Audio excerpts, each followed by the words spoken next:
Il était une fois un bûcheron qui coupait du bois dans la forêt. Après avoir fait un beau fagot de bois, le bûcheron s'est reposé pour son déjeuner. Il a déposé son fagot de bois au pied d'un arbre et alors qu'il était en train de se restaurer, c'est un cerf qui s'est approché du fagot de bois, l'a saisi dans sa gueule et s'en est allé avec. Mais le bûcheron, lorsqu'il a aperçu le cerf partir avec son fagot de bois, fou de rage et de colère, il a saisi sa hache, il a couru vers le cerf, il s'est jeté sur le cerf et d'un grand coup de hache, non, il lui a coupé les bois. Le cerf s'est caché derrière un arbre et s'est dit, mais c'est pas possible, si je continue mon chemin dans la forêt sans mes bois sur la tête, tous les animaux vont se moquer de moi en m'appelant cerf sans bois. Alors il s'est retourné vers le bûcheron et s'est adressé à lui. Bûcheron, bûcheron, s'il te plaît, rends-moi mes bois pour qu'on ne m'appelle pas cerf sans bois. Le bûcheron a regardé le cerf et a dit, mais je veux bien te rendre tes bois, mais à ce moment-là, tu me rends mon fagot à moi. Bon. Le cerf s'est retrouvé bien embêté. Il est allé voir le castor. Castor, castor, s'il te plaît, coupe-moi du bois que je donnerai au bûcheron qui me rendra mes bois pour qu'on ne m'appelle pas cerf sans bois. Le castor a regardé le cerf et lui a dit, écoute cerf, moi je veux bien te couper du bois, mais c'est fatigant, c'est usant, j'ai besoin de force, alors voilà ce que je te propose. Apporte-moi de l'herbe et je te donnerai du bois. Bon, le cerf est allé trouver la terre et lui a dit, terre, terre, s'il te plaît, donne-moi de l'herbe que je donnerai au castor, qui me donnera du bois, que je donnerai au bûcheron, qui me rendra mes bois pour qu'on ne m'appelle pas cerf sans bois. Mais la terre, un peu sèche dans sa réponse, a regardé le cerf et lui a dit, écoute, je veux bien te donner de l'herbe, mais tu vois, il a beaucoup plu ces derniers jours, mais il faudrait me nourrir un petit peu plus. Alors, apporte-moi un bon engrais, oui, du crottin, et je te donnerai toute l'herbe que tu voudras. Le cerf est allé trouver le cheval et lui a dit, cheval, cheval, s'il te plaît, donne-moi un bon crottin bien chaud, bien fumant, que je donnerai à la terre, qui me donnera de l'herbe, que je donnerai au castor, qui me donnera du bois, que je donnerai au bûcheron, qui me rendra mes bois, pour qu'on ne m'appelle pas cerf sans bois. Le cheval a regardé le cerf et lui a dit, moi, je veux bien te donner du crottin, mais pour que je fasse un bon crottin bien chaud, bien noir, bien fumant, il faut que je mange, alors apporte-moi de la paille et je te donnerai du crottin.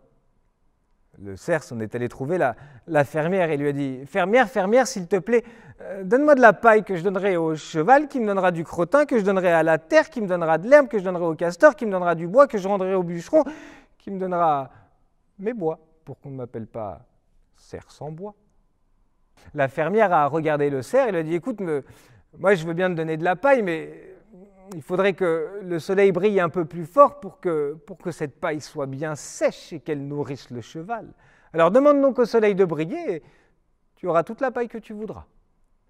Le cerf est allé tout en haut de la colline, il s'est approché comme il a pu du soleil et il lui a dit, soleil, soleil, s'il te plaît, brille de mille feux pour que l'herbe sèche, que la fermière me donne la paille, que je donne de la paille au cheval, que le cheval me donne du crottin, que je donne le crottin à la terre, que la terre me donne de l'herbe, que je donne de l'herbe au castor, que le castor me donne du bois, que je donne le bois au bûcheron et que le bûcheron me rende mes bois pour qu'on ne m'appelle pas cerf sans bois. Le soleil, plutôt radieux, a regardé le cerf et lui a dit, bon, tu sais, briller... Ouais, s'il n'y a pas de nuages qui m'en empêchent, j'adore faire ça. Allez, redescends donc dans ta forêt, cerf. Je vais briller tant que je peux. Et le cerf est redescendu, le soleil a brillé, et la fermière a donné toute la paille au cerf. Le cerf a apporté la paille au cheval, le cheval lui a donné du crottin, il a donné le crottin à la terre lui a donné de l'herbe, il a donné de l'herbe au castor, le castor lui a donné du bois, et il a apporté le bois au bûcheron qui a tenu parole et lui a rendu ses bois. Et c'est ainsi que jamais, jamais dans cette forêt, on n'aura appelé ce cerf sans bois. Et notre histoire est terminée. Il était une fois une une poule pondeuse qui vivait paisiblement au 3e étage de son poulailler, au beau milieu de la basse-cour, dans une très grande ferme. Et voilà qu'un jour, le fermier s'en est allé au champ, mais il a oublié de refermer la porte de la basse-cour. Alors que la poule, perchée sur son perchoir du 3e étage de son poulailler, tentait de pondre et pondre tous ses œufs. Mais piou-piou, mais piou-piou, mais piou-piou, je suis en train de pondre. Mais piou-piou, je suis en train de pondre.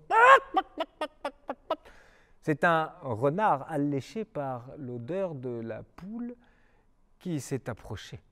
La porte de la basse-cour étant grande ouverte, il y est entré tout doucement, délicatement, et il s'est approché juste au pied du poulailler, en direction de la poule perchée sur son 3e perchoir, et il s'est mis à hurler.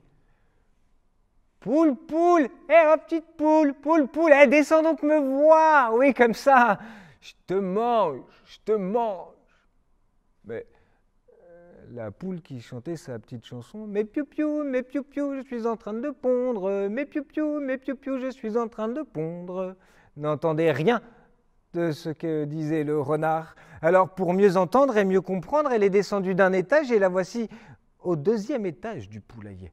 Cette fois-ci, le renard ne hurle plus, non, il crie simplement « Hé, poule, poule, petite poule, poule, poule, hé, oh, oh, oh, hé, descends donc me voir, oui, pour que je te mange. » Mais la poule qui chante et pond n'entend pas bien ce que dit le renard, alors pour mieux entendre et mieux comprendre, elle descend encore d'un étage, la voici au 1er perchoir du poulailler, et cette fois-ci, le renard est couché par terre, presque caché dans la basse-cour, et il ne crie plus, ne hurle plus, parle simplement.